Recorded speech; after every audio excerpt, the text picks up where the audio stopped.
मोदी और उसकी पार्टी पिछले कई सालों से हुकूमत में है। वो इंडियन इकोनॉमी की ग्रोथ को इस लेवल तक लेकर आने का क्रेडिट खुद ही लेते हैं। इस बात पर तो सब एग्री करते हैं कि इंडिया ने 2010 से अब तक सिर्फ तरक्की की है। अब इंडिया टेक ऑफ मरहले से गुजर चुका है। अब वो slow and study world economy की रेस में दौड़ रहा है। इंडिया ने डिजिटलाइजेशन को इंडोर्स करवा कर उनको इम्प्लीमेंट करके बैंकिंग सेक्टर में काफ़ी तरक्की की है।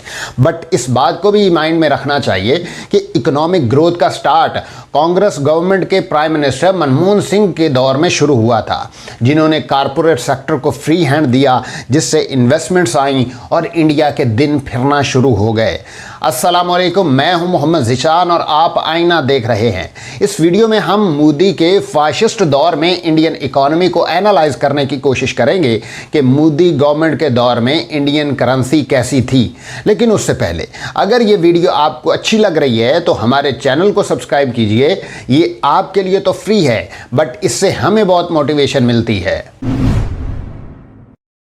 मोदी गवर्नमेंट ने टैक्स पॉलिसीज में चेंजिंग्स की, इकोनॉमी को पुश किया, जिसमें यूरोप के वैल्यू एडेड टैक्स की तरह गुड्स एंड सर्विसेज की मईशत को रस्मी शोबे में धकेल दिया, जिसमें यूरोप के वैल्यू एडेड टैक्स की तरह गुड्स एंड सर्विसेज टैक्स नाफिज किया गया, जिससे बिजनेस सेक्टर से ज़्यादा रेवेन्यू हासिल हुआ।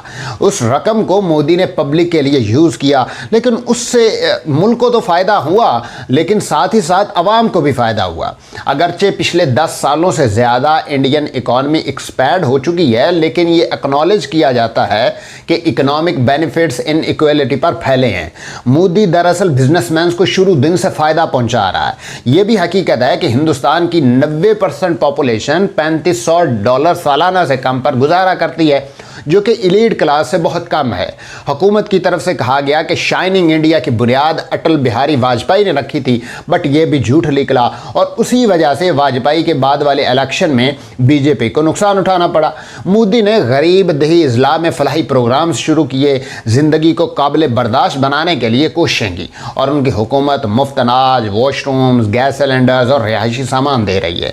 ये सब वोटर्स को ट्रैप करने की एक चाल है, और बहुत से लोगों का ख्याल है कि ऐसी पॉलिसियां इदारे के लिए नुकसान का बायस बनती हैं, जिससे इकोनॉमिक ग्रोथ रुक जाती है। ये इक्नॉलेज भी किया जाता है कि शोमैनशिप के मजबूत लिवर्स के साथ तमाम ताकतों को कंट्रोल करने का गुर सिर्फ मोदी के पास है। वो इस हकीकत को दूर करने की कोशिश करता है कि भारत की गुज़िश्ता दिहाई की इकोनॉमिक ग्रोथ की शरह इससे पहले की दिहाइयों से बहुत मिलती जुलती है। एक ऐसी हुकूमत के तहत जिस पर मोदी अक्सर मुल्क को तबाह करने का इल्ज़ाम लगाते हैं, मोदी की शानदार कारकर्दगी खुद को फ़रोग देना है, जैसा कि हाल ही में G20 इजलास के दौरान वाज़ेह हुआ है, जिसमें उसके नारों ने इकोनॉमी के हवाले से अमली तौर पर हर मुस्बत तरक्की का सेहरा अपने सर लिया है। दूसरी तरफ उनकी पर्सनैलिटी भी इस तरह की है, वो खुद को इकोनॉमिक मास्टर समझते हैं। ये बात हर रोज़ सामने आ रही है कि माइंड से डिवाइसेस भी बड़ी प्रॉब्लम्स क्रिएट कर सकती हैं। दूसरी तरफ इकोनॉमिस्ट मोदी गवर्नमेंट की पॉलिसी से एग्री नहीं किए करते। अब वो मोदी गवर्नमेंट से अलहदा होते जा रहे हैं, क्योंकि इंडिपेंडेंट थिंक टैंक्स पर छापे मारे जा रहे हैं, उनको जेलों में बंद किया जा रहा है, उनको टॉर्चर किया जा रहा है। मोदी इस वक्त ऑल इन वन बना हुआ है। ये बात मशहूर है कि मोदी ने स्टेट्समैन पावर को यूटिलाइज करके इकोनॉमिक फील्ड्स में सरगर्मियां अंजाम दी हैं। अब उनका ऑटोक्रेटिक यूज़ कर रहा है। 2016 में मोदी में कुछ ही दिन का अल्टीमेटम दिया कि सब लोग अपने करेंसी नोट्स चेंज कर लें, वरना उनको डीवैल्यू कर दिया जाएगा। इस तरीके ने लॉन्ग टर्म फ़ायदा तो दिया, बट एक बार इंडियन इकोनॉमी कोलैप्स कर गई। ये भी बड़े पैमाने पर तस्लीम किया जाता है कि मोदी हुकूमत की मुआशी डिसीजन मेकिंग आर्बिट्रेरी है, और आम तौर पर उस पर कोई चेक एंड बैलेंस नहीं होता। बताया जाता है कि सबसे बड़ी कंपनियों ने इस अमल में बहुत ज़्यादा मुनाफा कमाया है, जिसका अंदाज़ा इस हकीकत से लगाया जा सकता है कि 2012 से 2022 तक ब्लू चिप स्टॉक्स के ज़रिए पैदा होने वाली $1.4 ट्रिलियन की वेल्थ में से 80% उन 20 कंपनियों के हिस्से में आया जो 2012 से फ़रोख्त होने वाली थी। मोदी के कुछ बिजनेसमैन के लिए फेवरेटिज्म सबके सामने है। गौतम अडानी एलन मस्क के बाद दूसरे नंबर पर अमीर तरीन शख्स हैं। मोदी के पीएम बनने के 1 साल बाद अडानी की वेल्थ में ग्रोथ शुरू हो गई, लेकिन ये ग्रोथ 2019 के इलेक्शंस के बाद ऐसी बढ़ी कि अब अडानी दुनिया के अमीर तरीन लोगों में दूसरे नंबर पर हैं। अडानी ग्रुप को दुनिया जानती है। वो पोर्ट्स, रोड्स, पुल्स और सोलर पैनल लगाने के लिए सारे टेंडर्स हुकूमत से हासिल कर लेते हैं। दिलचस्प बात यह है कि अडानी पर न्यूयॉर्क के एक ताजर की जानिब से अडानी ग्रुप पर इल्ज़ाम है कि उसने उसके साथ $150 बिलियन का फ्रॉड किया है। अगरचे पुरतयश अशिया की फ़रोख्त अरूज पर है, लेकिन मोटरसाइकिलों की फ़रोख्त जो ज़्यादा हिंदुस्तानियों को के लिए एक रिजनेबल है, एक और तशवीश नाक पहलू मुलाजमतों की सूरत हाल है, क्योंकि सरकारी तौर पर हुकूमत सिर्फ 7% बेरोज़गारी को तस्लीम करती है, लेकिन बड़े पैमाने पर बेरोज़गारी अरूज पर है। हिंदुस्तानी हरे भरे चरागाहों की तरफ भागने के लिए बेचैन है और उन्हें हर समत से भागते हुए देखा जाता है जहां उन्हें ऐसा करने का मौका मिलता है। ये भी बड़े पैमाने पर तबसरा किया जाता है कि हिंदुस्तानी इकोनॉमिक मामलात में अब भी सुर्ख फीते का असर है, जो कारोबार में रुकावट है और मुआशी तरक्की के फ़वायद को आम आदमी तक नहीं पहुंचने देता। आर्टिकल 370 के फैसले का मतलब ये था कि अब कश्मीरी को दूसरी रियासतों की तरह ट्रीट किया जाएगा। उसका ना अपना परचम होगा, ना अपना आइन होगा, ज़मीनों पर पूरे इंडिया का कब्जा होगा। इसका यह भी मतलब था कि अब कोई भी इंडियन शहरी यहाँ की शहरियत हासिल करके यहाँ ज़मीन और जायदाद का मालिक भी बन सकता है। इससे पहले इंडियन आइन के आर्टिकल 370 की वजह से ये सब मुमकिन नहीं था।